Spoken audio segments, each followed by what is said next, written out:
Hello, and welcome to video 2 of CommanderZootHellsing, the subsidiary of the ReaperCore Games Network. Okay, so for those of you who care enough to know,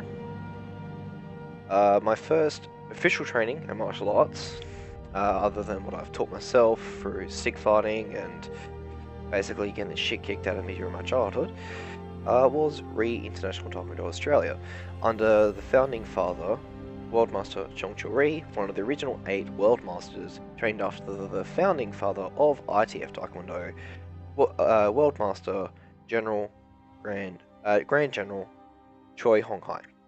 Now, I have the utmost respect for World Master Rhee, and in fact, out of all of the instructors, I think I got the best selection in terms of my education in Taekwondo. Now, there are many different forms. You see, Rhee Taekwondo is a Rhee Taekwondo is a subsidiary. Well, not a subsidiary, but a splinter cell of ITF. A little bit more militant, almost cult-like. And this doesn't come from a place of a scorned ex-member, but more so someone who lived and breathed that philosophy and held World Master Rhee in such high regard that he was above reproach. And in the end of the day, Master Rhee's done nothing wrong by me. It is not Master Rhee that is the reason why I left Taekwondo, and I'll get into that in a second. But Rhee Taekwondo is a splinter cell of ITF, International Taekwondo Federation. There is another splinter cell from ITF called GTF, Global Taekwondo Federation, and they're separated because they have philosophical differences as well. Except their philosophical differences were with Grandmaster General Choi Hong Hai. There's WTF Taekwondo, which is the rule set that is used in the Olympics and tournaments. WTF stands for World Taekwondo Federation, get your mind out of retard. ATA Taekwondo, the American Taekwondo Association, or as they're known internationally, Shongham-style. I may not be pronouncing that correctly. Korean's not my strong suit. You would think so after doing 5 years of Taekwondo training. So they're your 5 mains. There's also Tiger Rock Taekwondo, and then there's mixed martial arts that include Taekwondo, such as Jeet Kune Do, which is something I really want to get into. There is traditional Taekwondo, which pulls from the 9 Kwans that led to the formation of Taekwondo as it is now, ITF, WTF, GTF, ATA. And there's a few others out there that I've come across, but they're kind of like their own little niche subgroup, a combination of this and this, such as Junri Taekwondo in America, which is a combination of ITF, karate, and a bit of traditional Taekwondo that predates Taekwondo as it is today. But the reason why I, personally, left Taekwondo...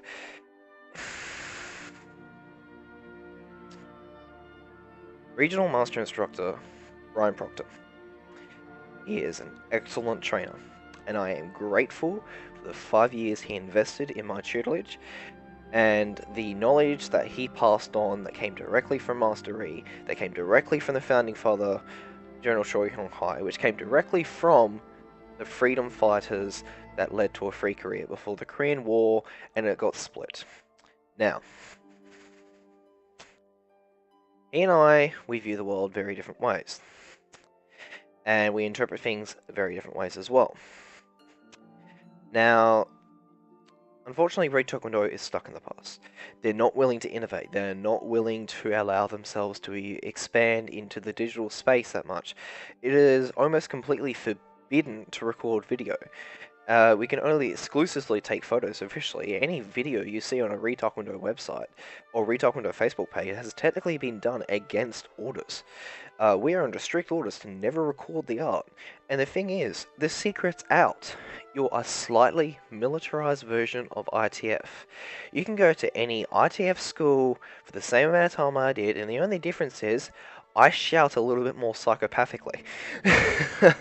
And I maybe kick a little bit harder. And another issue of Rhee Taekwondo is, despite the fact that it teaches a form of technique that is more precise and more powerful and therefore more dangerous, it also practices strict non-contact.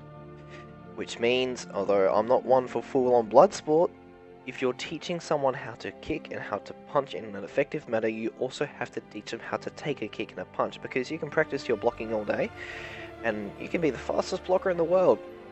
But all of this isn't going to stop when I've got a fucking baseball bat and you miss the first block. You need to learn to take a hit. and that's one of my issues with Taekwondo, or at least Rhee Taekwondo. It's too stuck in the past. It deifies its grandmaster, who is approaching his 90s now. And I actually recently found this out after leaving the school. There was actually a child, similar to me, very, very talented, was more than adequate for passing his first degree black belt grading. But, unlike me, who is... You see, when I was in Taekwondo, I was always buzzcut, I was always Mr. Serious, I was always Korean Marine style, just like Master Rhee was. And Master Rhee loved that. In fact, he almost outright demanded I go for my black belt test if it wasn't for the fact that he respected Regional Master Instructor Chung Kwan-jang named Brian Proctor so much. I wouldn't have been held back at black tip for so long. But, at the same time, Master Rhee actually refused this young lad to grade because he had long hair. I kid you not, the kid had long hair and he was refused to grade. He passed all the tests, he showed cunning spirit, but what makes worse is Master Rhee publicly humiliated this child. He actually gathered the instructors of the area and he asked them, does this look like a boy or a girl? And half the instructors said girl, and the other half said boy. He says, I'll ask you again, in a much sterner voice. And they all conformed, and said girl, bowing to their master. And then Master Rhee said, you don't pass, cut your hair, don't come back to training until you've cut your hair. And what is worse is, even though there is always 3 months between gradings where Grandmaster Rhee is nowhere near that same school again, right? He only ever shows up to a class every 3 months in different places, and don't make that sound lazy. He's actually travelling all around Australia and New Zealand, and I think he's also got a couple of dojangs in Papua New Guinea. But he's constantly travelling. He's in a suitcase 9 out of the 12 months of the year, and that's commendable. But the point is, he won't be at that dojang again for another 3 months, but what makes insult to injury is that child was not allowed to return to training. And I have actually experienced a very similar process firsthand, not from Master Rhee himself, but from his instructors. When I try to talk openly about the other forms of Taekwondo, I'm branded as a heretic. When I try to make social contacts with people within the school, that's inappropriate conduct. When I stand up for my mother, who was in a somewhat abusive relationship, I get put on warning, told that I can be expelled. I was defending my mother. And then the straw that broke the camel's back, or at least for Rhee Taekwondo, I was desperate for money. There is an oath in Rhee Taekwondo that says you will only ever use his skill in self-defense or defense of the weak, and the weak, according to Master Rhee, is defined as women, children, elderly, sick, and those who are facing odds that are against them. Now, I uploaded an ad on Facebook, which could have possibly been interpreted as soliciting, but not if you actually asked me to explain it. I basically said, for 20 bucks a day, I'll keep my friends out of trouble, and I'll go to parties and show up and act as their date or whatever, and the point is, I'll keep them from getting their shit kicked in. And I got kicked out of Rhee Taekwondo for that, because apparently that's prostitution. Yeah, I used the word escort. And I was branded a prostitute, and I was kicked out of the school. But they did it in a very clever way, so I couldn't sue. They basically said it wasn't an expulsion, although it should have been. But, in fact, I was welcome back once I had full-time, paid work that was legitimate. Now, I'm not going to give you a sob story. I'm not going to try and make you sympathise with me. I've made mistakes in my life, and one of them wasn't paying attention in school. But I am severely undereducated on paper. I am far smarter up here than it is here. And because of that, it's ridiculously hard to get a job. And as I get older, it gets worse. And it's a catch-22. I don't have a job, so therefore I can't afford to get the extra education I need to get the job I need. But I don't have the job to get the education. I don't have the education that would lead to getting a better job. So, that's just another way of saying, don't come back, Alex. My response is, well, fuck you. I'm going to do what I originally planned to do. Before I became a part of the cult, that is Rhee Taekwondo, and started deifying World Master Rhee, I had a plan. I wanted to follow in Bruce Lee's footsteps. More or less, Bruce Lee learned several martial arts, probably about 80% of what was available to him at the time, and he took what worked for him and what didn't, and got rid of that, and he made his own martial art, Jeet Kune Do. That's one of the few things I want to learn, to start off with. So I've learned ITF Taekwondo, which covers most of the bases. The other forms of Taekwondo, except ATA, also has weapons training. I'll get around to that eventually if I can find a Shongham style school in Australia. But I want to learn Jeet Kune Do, because I've already learned RTF. I also want to learn Krav Maga, Systema, Brazilian Capoeira, Brazilian Jiu-Jitsu, Ninjutsu. I've actually got a person who can teach me that. And I've also got a friend in the military. I won't disclose his name, just in case this gets him in trouble. But I have negotiated with a friend of mine who's currently serving the Australian Defence Force as a rifleman. And I've actually negotiated, once his tour of duty is over and he is out of rehab and all of that, that I will trade him, for every 2 months he trains me, I will trade him a carton of beer. And he teaches me proper military unarmed combat. That's in terms of my starting base. I'm also going to learn Aikido, fencing, a few other things to well-round it with unarmed as well as old school combat. And the thing is with Aikido is you can always improvise. Sure, I may not be able to carry a katana, but I can snap a branch off a tree and use that just the same, or even a hockey stick. I'm going to learn gymnastics, which is going to lead me into one of my other great passions, which I'm not anywhere near fit enough to do. Parkour, and that's going to be part of my philosophy and my curriculum as well. Basically, with that, I'm going to learn parkour as a martial arts of survival, combining unarmed combat, swordplay, maybe a bit of archery, and then parkour. Parkour will be for when you're surrounded, they have weapons, or you're backed into a corner, there's no way out, and you know this person's going to really mess you up. So you hop the fence, you climb over the building, you run, you go to the nearest police precinct, and before they know it, you're 5 city blocks away, and they're like, fuck that guy, I can move. That's the concept of me learning parkour, so I can teach it to other people who can use it for survival situations when unarmed training is not enough. And that's more or less my philosophy. I want to teach what I've learned, and I'm going to spend 20 or so years learning all of these skills, and then at the very end of my prime, it's probably going to take about 5 years for my most talented students to learn everything I've learned. And my philosophy is, just because I've learned this much, there's probably that much that you can learn, and out of that much, I know this much. Just because I've taught you this, and it's a lot, on paper, there is so much more you can learn, and I encourage you to do so. Now, that's my philosophy, and the reason why I left Rhee Taekwondo. More or less, I ultimately aim to open up my own mixed martial arts institution one day. I'm going to call it the Jaguar Institute of Martial Arts and Parkour.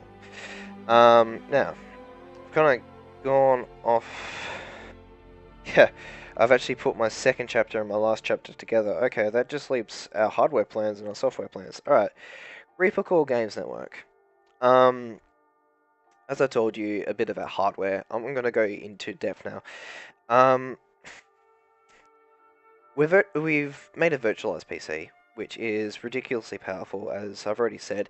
It's got 10 terabytes of hard drive space each for myself and Killer, 2 terabytes SSDs each for me and Killer. We got 2 NVIDIA GTX 1080 Ti's for graphics processing. We've got 1 NVIDIA GTX blah blah blah to supplement our octa-core processor, which is actually running both computers separately. We've actually got a, let's see here, Samsung UHD curve monitor each, and I've actually gone for a very minimalist design for my keyboard and mouse, just a Logitech wireless keyboard and mouse that are actually linked to the same USB jack. This thing cost about, what, 110 bucks, that's Australian, so if you're watching in America, that probably is significantly cheaper. I don't know about the UK, I've never really looked into converting dollars to pounds. I'm using, as I said, the Logitech ProStream camera. We've got about 66 gigabytes of DDR4 RAM with the ability to upgrade even more. And that's just DDR4. There's actually DDR5 now, but by the time we actually need DDR5, most likely DDR6 will be out already. And with 33 gigs of RAM each, it's more than enough to run most games in this generation on Ultra. We've also got a pretty good cooling system. We've actually got a Cooler Master case, which comes pre-designed for like really good air intake.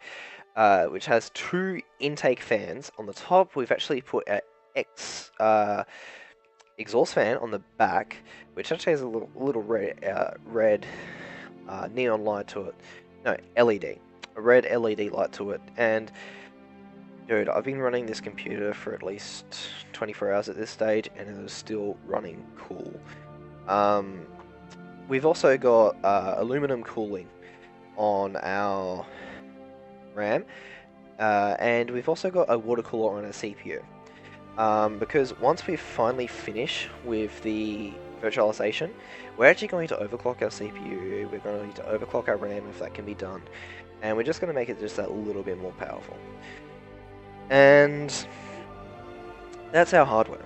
Software, we've gone the whole 9 yards. It's Windows 10, we've even got Windows Office, Microsoft Office, Microsoft Office. We got the entire Adobe Suite Business Edition, so that we eventually down the line, if we actually become a proper network, like for example Linus Tech Tips, and we start hiring people, we can actually dole out the same Adobe Creative Suite to other people. Let's say we hire graphics designers or professional video editors that can do that little bit better job than we do. We've also got a whole bunch of other software that we're still trying to figure out. For example, we're actually going to tip our hats into modding at one stage. Ultimately, and I'm sure Killer's going to mention this in his introduction video if it's not out already, but we actually want to get into the gaming industry ourselves one day. I want to make the Jaguars do shooter martial arts and use this as a medium to advertise it. Killer is more towards the gaming side of things, and he actually wants to eventually start making games. In a similar vein to CD Projekt Red, Bethesda, not really Ubisoft, but kind of Ubisoft, but especially like Bethesda. And if we do get into making like proper games, like along the lines of AAA games, we will release modding kits, and basically would do so for one reason: talent scouting. Someone mods our game, improves it, does a really kick-ass job, we're going to send that person an email and say, do you want to work on our next project? Which is something I think most companies should do. Now, Killer. I actually haven't got around to what Killer's hardware is. So, in terms of the internals of the computer, hardware is exactly the same. 2 terabytes SSD, 10 terabytes HDD, the 33 gigs of RAM, the NVIDIA GTX 1080 Ti. But he's actually got a RGB keyboard and RGB mouse. I don't know why you go and get yourself a super expensive keyboard and mouse, but I guess when I've actually got more money to throw around like he does, I'll find out. Yeah, Killer wants to remain anonymous, so he doesn't use a webcam. I already have put my face out there, plus all of my favourite streamers always have their webcam right opposite hand for you guys, pretty much here on their web screen, top left hand corner. So I just realised the Osiris cross is there, or whatever it is, the Egyptian one. Yeah, so that's our hardware, our software plans. Why I left Rhee Taekwondo, my plans for a curriculum in my martial arts institution. I guess the only other thing to add is really that there's going to be a learning curve for myself and Killer. And we're going to get the hang of OBS, we're going to get the hang of Windows Movie Maker, we're going to get the hang of Adobe After Effects. It's going to be a slow process, bear with us. This is undoubtedly better content than what I used to produce, but at the same time, it's a learning curve, and eventually it will go from amateur to adept to semi-pro, professional, to hopefully one day a proper frickin' network. And I really hope you guys can engage in the Facebook community we set up, and once we reach a certain amount of people in that community, we'll open up a Discord server so people can chat elsewhere. we're going to set up a website eventually. We found a way of sharing our games on Steam. So if I own it but Killer doesn't, or Killer owns it and I don't, we can still play each other's games and start collecting achievements. And I've actually set Killer up with a PSN account. I've always been a Sony guy. Oh yes, that was something else I was going to mention in this video. Alright, perfect segue, except I just broke it. So I've always been a Sony guy. I've been on the PS1, the PS2, PS3. Never did the portable ones, always wanted to. PS4, and at the end of this year, in the 4th quarter, I'm actually going to get a PS4 Neo. I refuse to call it the Pro because the Neo was a cooler name and they should have kept it as that. And Killer and I have actually already placed a pre-order on a Scorpio. I've already got the PS3. Now, here's the thing. Scorpio is backwards compatible with Xbox One Slim, or S, or whatever it is, the Xbox One, and all 360 games. But PlayStation hasn't really done that since the very first PS3s. So, you can't play PS3 games on a PS4 Neo. But you can play PS3 games on a PS Neo. So what we're going to do is, I can't really show you now. I'm going to wait until we got a camcorder and this is all set up at the end of the next year. So stay tuned for 1st quarter of next year and we can actually show you this setup. But we've got this computer, this kick-ass computer set up on a table. And we're sitting either end of each other. Not currently, but either end of each other. And what we're going to do underneath is we're going to put a coffee table underneath and we're going to put the PS3 in the middle, the Neo on one side, the Scorpio on the other. We're going to have a 3 to 2 output HDMI splitter. And we're going to plug HDMIs for the PS3, the PS4 Neo and the Xbox One Scorpio into that splitter, and then each one's going to go to our personal computer monitors. We just basically plug it in, and that's when we're gaming for ourselves. And then we're actually going to also get a stream card. No, what's it called? Capture card. Probably going to have to get 2 for when we do live streams, unless we can actually get the capture card to broadcast to 2 different Twitch channels. But we'll figure that out along the way. But when we're streaming, we'll actually have the Elgato something, or the Elgato something Pro, and that's going to plug directly into our consoles and stream directly to our PCs for when we stream console games. But that's pretty much going to be our setup. Right now our setup is this really kick-ass PC. I've already got the PS3, but by the end of the 4th quarter of this year we're going to be setting up basically a undershelf for the table it's currently on that will have the 3 major consoles that we'll be streaming from. Don't ask us to get a Nintendo Switch because, to be honest, I'm not interested in Nintendo games, never have been. I'm not sure about Killer's philosophy, but when I actually brought this up with him, he said something along the lines of, how about you release something we're interested in, then we might consider it. So both of us already agree that the Switch is not worth investing in, especially not for streaming. I mean, like, if YouTubers can get freaking content creator bans just freaking uploading a picture of Mario, why would we risk streaming it? Now, that's pretty much everything I can think of necessary for this video. I've covered our hardware, our software, our plans for future hardware. I've covered why I left Rhee Taekwondo. And I've also covered my plans for the Jaguar Institute. Other than that, stay tuned to the network. Please go watch Killer's videos and watch any videos that we upload to the ReaperCore network.